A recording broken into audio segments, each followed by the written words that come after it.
সদৌ অসম বিশ্বনাথ জিলা দেশী জাতীয় পৰিষদৰ ফালৰ পৰা আগতীয়াকৈ ঈদুল আজহাৰ সমগ্ৰ অসমবাসী ৰাইজক শুভেচ্ছা জ্ঞাপন কৰিছোঁ।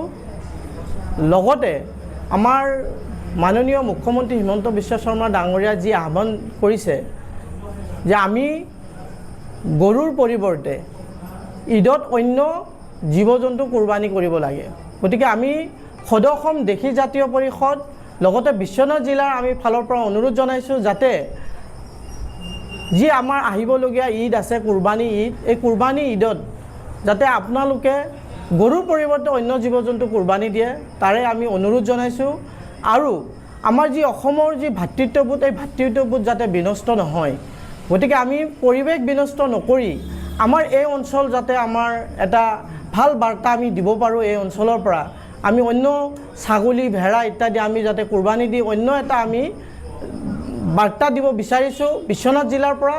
গতিকে আমি সদৌ অসম দেশী জাতীয় পৰিষদে এটা অনুৰোধ জনাইছোঁ আমাৰ এই বিশ্বনাথ জিলাৰ লগতে সমগ্ৰ অসমবাসীক আৰু অনাগত দিনত যি আমাৰ ঈদ, সেই ঈদ যাতে আমি সুন্দৰভাৱে পালন কৰিব পাৰোঁ, শান্তি শৃংখলা বজাই যাতে আমাৰ ঈদ আমি উদযাপন কৰিব পাৰোঁ তাৰো কামনা কৰিছোঁ। আৰু আমাৰ মুখ্যমন্ত্ৰী মহোদয়ৰ যি অনুৰোধ, এই অনুৰোধ আপোনালোকে আহ্বানক আপোনালোকে সন্মান জনাই আমাৰ দেশী জনগোষ্ঠীৰ লগতে ইছলাম ধৰ্মাৱলম্বী লোকসকলেও যাতে তেখেতৰ আহ্বান পালন কৰে আৰু আমাৰো অনুৰোধ যাতে আপোনালোকে ৰক্ষা কৰে তাৰে কামনা কৰিছোঁ। সদৌ অসম বিশ্বনাথ জিলা দেশী জাতীয় পৰিষদৰ ফালৰ পৰা আগতীয়াকৈ ঈদুল আজহাৰ সমগ্ৰ অসমবাসী ৰাইজক শুভেচ্ছা জ্ঞাপন কৰিছোঁ।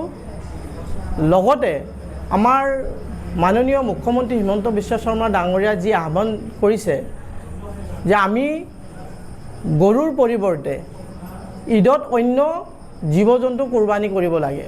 গতিকে আমি সদৌ অসম দেশী জাতীয় পৰিষদ লগতে বিশ্বনাথ জিলাৰ আমি ফালৰ পৰা অনুৰোধ জনাইছোঁ যাতে যি আমাৰ আহিবলগীয়া ঈদ আছে কুৰবানী ঈদ, এই কুৰবানী ঈদত যাতে আপোনালোকে গৰুৰ পৰিৱৰ্তে অন্য জীৱ জন্তু কুৰবানী দিয়ে তাৰে আমি অনুৰোধ জনাইছোঁ।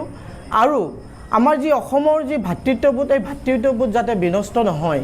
গতিকে আমি পৰিৱেশ বিনষ্ট নকৰি আমাৰ এই অঞ্চল যাতে আমাৰ এটা ভাল বাৰ্তা আমি দিব পাৰোঁ এই অঞ্চলৰ পৰা আমি অন্য ছাগলী ভেড়া ইত্যাদি আমি যাতে কুৰবানী দি অন্য এটা আমি বাৰ্তা দিব বিচাৰিছোঁ বিশ্বনাথ জিলাৰ পৰা। গতিকে আমি সদৌ অসম দেশী জাতীয় পৰিষদে এটা অনুৰোধ জনাইছোঁ আমাৰ এই বিশ্বনাথ জিলাৰ লগতে সমগ্ৰ অসমবাসীক আৰু অনাগত দিনত যি আমাৰ ঈদ, সেই ঈদ যাতে আমি সুন্দৰভাৱে পালন কৰিব পাৰোঁ, শান্তি শৃংখলা বজাই যাতে আমাৰ ঈদ আমি উদযাপন কৰিব পাৰোঁ তাৰো কামনা কৰিছোঁ। আৰু আমাৰ মুখ্যমন্ত্ৰী মহোদয়ৰ যি অনুৰোধ, এই অনুৰোধ আপোনালোকে আহ্বানক আপোনালোকে সন্মান জনাই আমাৰ দেশী জনগোষ্ঠীৰ লগতে ইছলাম ধৰ্মাৱলম্বী লোকসকলেও যাতে তেখেতৰ আহ্বান পালন কৰে আৰু আমাৰো অনুৰোধ যাতে আপোনালোকে ৰক্ষা কৰে তাৰে কামনা কৰিছোঁ।